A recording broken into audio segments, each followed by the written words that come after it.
country that is on the brink of anarchy, and it is feared that if it is left to fester, then criminals will have a chokehold on the nation that have been struggling with violent crime for decades.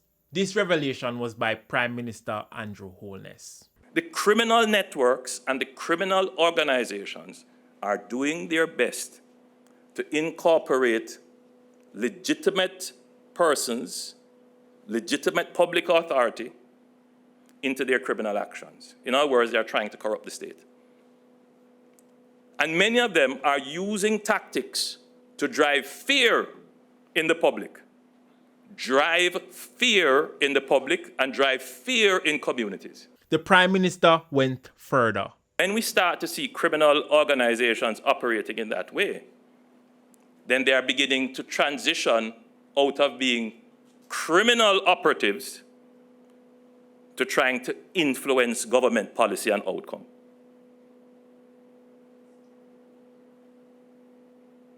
We have seen states where this has reached the point where either the state is on the brink of collapse or they have had to take extreme actions.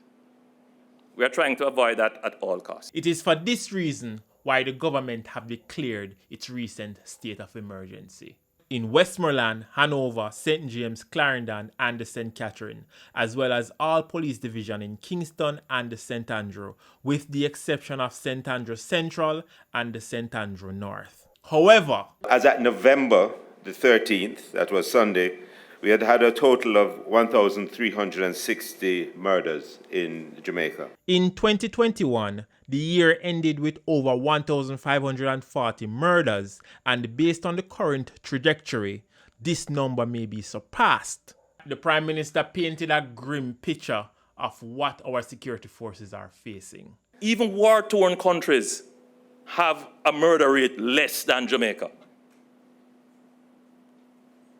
And we as a people, we have to recognize that the murder rate that we have, the level of violence that we have, the level of public disorder that we have, the level of trying to challenge the state, it is unusual, it is abnormal, and it is destructive.